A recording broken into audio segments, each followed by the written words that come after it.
world on fire. God's gonna set this world on fire one of these days. I'm gonna sit at the welcome table. Yes. I'm gonna sit at the welcome table one of these days. Hallelujah. I'm gonna sit at the welcome table. I'm gonna sit at the welcome table one of these days. The Atlantic Ocean crashes into the west coast of Africa. Along this coastline, an estimated 12 million captured Africans began their forced journey to the Americas. Almost 2 million would die before completing the Middle Passage on this ocean. The survivors would arrive in a new world, enslaved. There's been a very dominant narrative out there that, we've all had to buy hook, line, and sinker. And now that there's an alternative, and there are many perspectives on that history, and African Americans specifically, they're demanding to have a place in the history and in the narrative. I think the history is coming out of the ground. I think that the story of enslavement in America is a story that will not stay buried. This is a story that we need to integrate into our national history so that we can really and truly know who we are. Slavery is a landscape that you learn to see, and once you see it, then you begin to see it everywhere. The development of New York in the 17th, 18th century, development of the North in the 17th, 18th century depends on enslaved African labor. We should not be surprised to learn that it's part of the history of Trinity Church, whose first church building was constructed in 1697. We know that Trinity Church is at the center of the colonial ruling classes regime. Close ties with the most prominent merchants, close ties with prominent slaveholders, close ties with government officials.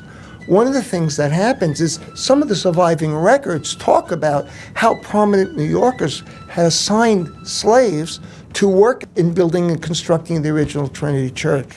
We at Trinity need to acknowledge that Trinity was involved in slavery, that we were involved deeply in that brokenness, that we benefited from that brokenness, and that we have work to do now and in the future to help heal that brokenness. To consult of ye most easy methods in carrying on the building of a church for the Protestants of ye Church of England, Mr. Mayor, Mr. Emmett, Captain Toddle, and Captain Wilson have each of them lent a Negro to work on Wednesday next for ye opening the ground for the foundation, and that ye 12 managers of the church building do each find a Negro or laborer to be employed on the said building for 14 days, and each member present send a Negro.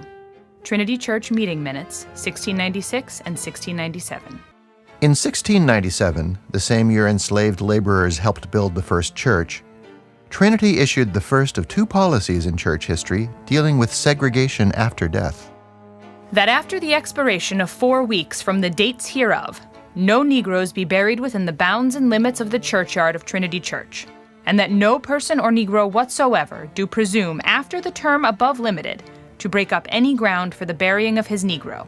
A resolution in the vestry minutes of Trinity Church, October 25th, 1697. I think we at Trinity need to acknowledge that Trinity was involved in slavery, that we were involved deeply in that brokenness, that we benefited from that brokenness, and that we have work to do now and in the future to help heal that brokenness.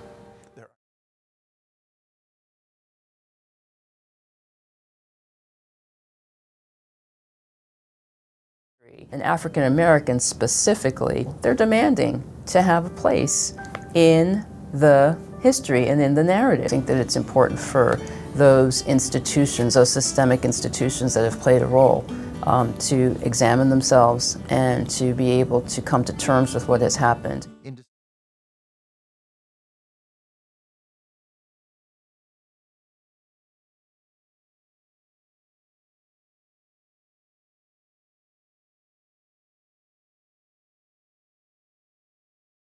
New Yorkers should understand, although it has rarely been taught, their city was right in the middle of slavery.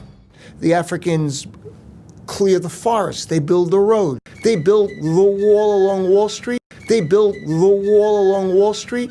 They built the wall along Wall Street. Elijah Rock, shout, shout. Elijah Rock, coming up, Lord. Elijah Rock, shout, shout. Elijah Rock, coming up, Elijah Rock, shout, shout. Elijah Rock, coming up, Lord. Elijah Rock, shout, shout. Elijah Rock, coming up, Lord. Satan's a liar and a conjure too. If you don't mind out, he'll conjure you. If I could, I should be more. Just stand on the rock where Moses stood. Rock and Elijah Rock, shout, shout about Elijah, Elijah, Elijah Rock. We're gonna shout, shout, Elijah, shout about Elijah Rock coming up, Elijah Rock coming up, Elijah Rock coming up. Shout, shout, Elijah Rock coming up.